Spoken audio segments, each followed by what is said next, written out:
শর্ত সাপেক্ষে রপ্তানিযোগ্য পণ্যসমূহের আমাদের লিস্টের 1 নম্বরে আছে সয়াবিন তেল এবং পাম অয়েল। 2 নম্বরে উল্লেখ করা আছে ইউরিয়া এবং ফার্টিলাইজার। এই ধরনের পণ্যগুলো রপ্তানি করার ক্ষেত্রে আপনাকে অবশ্যই শিল্প মন্ত্রণালয়ের অনুমতিপত্র গ্রহণ করতে হবে।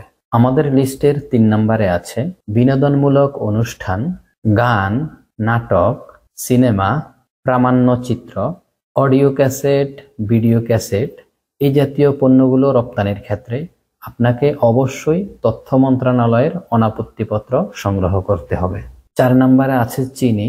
যে কোনো ধরনেরই চিনি আপনি রপ্তানি করার ক্ষেত্রে অবশ্যই মন্ত্রণালয়ের অথবা পোষক কর্তৃপক্ষের পারমিশন নিতে হবে। আমাদের এই লিস্টের 5 নম্বরে আছে ইলিশ মাছ। আপনারা সকলেই জানেন ইলিশ মাছ রপ্তানি করা নিষিদ্ধ, তবে সেটা শর্ত সাপেক্ষে রপ্তানিযোগ্য এবং সরকার চাইলে সরকার নিজেদের পর্যায় থেকে এই ধরনের পণ্যগুলো রপ্তানি করতে পারে। আমাদের লিস্টের 6 নম্বরে আছে সুগন্ধি চাল। এই সুগন্ধি চাল রপ্তানি করার ক্ষেত্রেও আপনাকে সংশ্লিষ্ট কর্তৃপক্ষের কাছ থেকে অনুমতিপত্র গ্রহণ করতে হবে। 7 নম্বরে আছে মোটা দানাদার মুগ ডাল। আপনারা জানেন সকল ধরনের ডাল রপ্তানি নিষিদ্ধ, তবে ক্ষেত্র বিশেষ এই মোটা দানাদার মুগ ডালগুলো আপনি রপ্তানি করতে পারবেন, তবে সেক্ষেত্রে অবশ্যই আপনাকে অনুমতিপত্র গ্রহণ করতে হবে।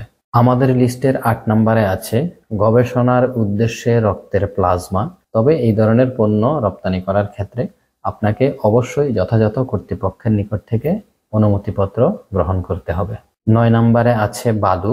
যে কোনো ধরনেরই বালু আপনি রপ্তানি করার ক্ষেত্রে একই প্রসেসই প্রযোজ্য, সেক্ষেত্রে অবশ্যই আপনাকে সংশ্লিষ্ট কর্তৃপক্ষের নিকট থেকে অনুমতিপত্র বা অনাপত্তিপত্র গ্রহণ করতে হবে। আমাদের লিস্টের 10 নম্বরে আছে কাঁচা চামড়া এবং ওয়েট ব্লু চামড়া। তবে এই ধরনের চামড়াগুলো কেস টু কেস ভিত্তিতে রপ্তানি করার সুযোগ দিয়ে থাকে এবং সেক্ষেত্রে আপনাকে শিল্প মন্ত্রণালয়ের পারমিশন নিতে হবে। আমাদের এই শর্ত সাপেক্ষে রপ্তানিযোগ্য পণ্যসমূহের লিস্টে 11 নম্বরে যে পণ্যটি আছে সেটা হলো কাঁচা পাট। তো নরমালি যে কোনো ধরনের কাঁচা পাট রপ্তানি করা নিষিদ্ধ, তবে ক্ষেত্র বিশেষ যদি আপনাকে এই ধরনের কাঁচা পাট রপ্তানি করতে হয় সেক্ষেত্রে অবশ্যই আপনাকে কৃষি মন্ত্রণালয়ের অনুমতিপত্র গ্রহণ করতে হবে।